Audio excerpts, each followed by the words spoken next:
शिक्षा विभाग ने टीआरई 3 के सफल अभ्यर्थियों बीपीएससी से चयनित एचएम, हेड टीचर और सक्षमता 2 पास के लिए काउंसलिंग की तिथि का ऐलान कर दिया है। जहां टीआरई 3 के अभ्यर्थियों की काउंसलिंग 16 से 20 दिसंबर तक चलेगी, वहीं एचएम और हेड टीचर की काउंसलिंग 9 दिसंबर से 13 दिसंबर तक होगी। सक्षमता 2 पास शिक्षकों की काउंसलिंग भी 23 से 31 दिसंबर तक होगी। टीआरई 3 के अभ्यर्थियों की काउंसलिंग से पहले उन्हें जिला आवंटित बीपीएससी करेगा, तब उन जिलों में अभ्यर्थी काउंसलिंग में भाग ले सकेंगे।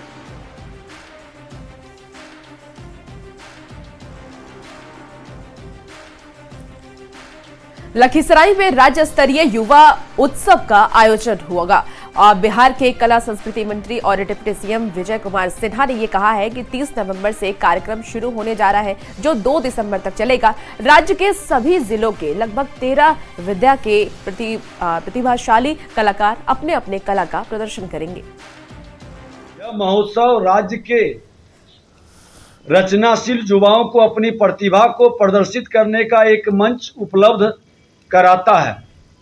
इस बार भी 3 दिन के इस महोत्सव में राज्य के युवाओं का समागम लखीसराय में होने जा रहा है।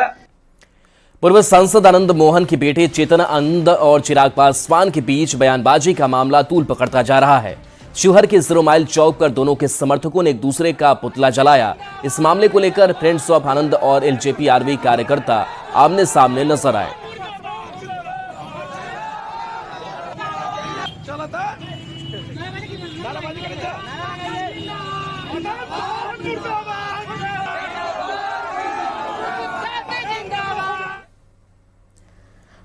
और अब खबरों में आगे बढ़ेंगे। बड़का गांव से खबर है, जहां बड़का गांव से कांग्रेस की विधायक रही अंबा प्रसाद को विधानसभा चुनाव में हार का सामना करना पड़ा। हालांकि अंबा इस हार से हैरान नहीं हुई। उन्होंने खुद खुलासा किया है कि वो पहले से जानती थी कि चुनाव हार रही है। वोटों की गिनती से पहले अंबा की किसने दी हार की खबर, ये रिपोर्ट के जरिए देखिए।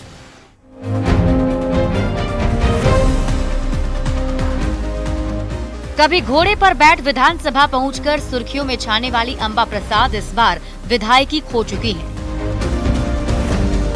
बड़कागांव विधानसभा में बीजेपी के रोशन चौधरी के सामने अंबा प्रसाद अपने परिवार का वो किला नहीं बचा पाई, जहां 1.5 दशक से इनके और इनके माता पिता का कब्जा था।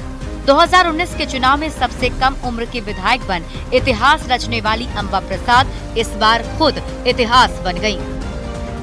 एड़ी चोटी लगाए हुए थे कि किसी भी हाल में अंबा प्रसाद को हराना है। किसी का गाड़ी निकाल दे रहे थे कि मतलब तुमको, सबको आश्वासन दिया था कि अंबा प्रसाद को यहाँ से हराओगे तो तुम्हारे नौकरी लगा देंगे, ये लगा देंगे। पिछले चुनाव में अंबा ने अपने प्रतिद्वंदी को 30,000 से अधिक मतों से हराया था।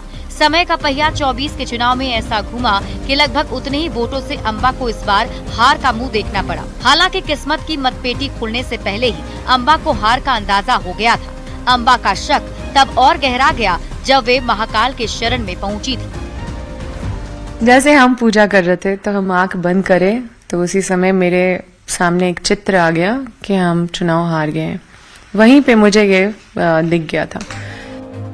झारखंड के पूर्व मंत्री योगेंद्र साव और पूर्व विधायक निर्मला देवी की बेटी अंबा प्रसाद काफी रसूखदार परिवार से आती हैं। राजनीति में आने से पहले दिल्ली में आईएएस की तैयारी करने वाली अंबा कांग्रेस की राष्ट्रीय सचिव भी हैं। लगभग 200 चुनावी सभा करने वाले हेमंत सोरेन और कल्पना सोरेन ने भी अंबा प्रसाद के लिए प्रचार किया था। पर दुर्भाग्य ऐसा कि झारखंड में इंडिया गठबंधन की बम्पर जीत के बावजूद तकदीर ने अंबा का साथ नहीं दिया। कोई भी नहीं सोच रहा था कि बड़कागांव विधानसभा सीट हम लोग लूज करने वाले हैं। आप लोग का भी आकलन हो या किसी का भी आकलन। अंबा का विश्वास है कि सियासत में शह और मात का खेल चलता रहता है। हालांकि हार का ठिकरा उन्होंने अपनों पर ही फोड़ा है। अब अंबा के साथ किसने विश्वासघात किया, ये तो अंबा ही जानती है। रांची संवाददाता गौरव झा के साथ ब्यूरो रिपोर्ट, न्यूज़ 18।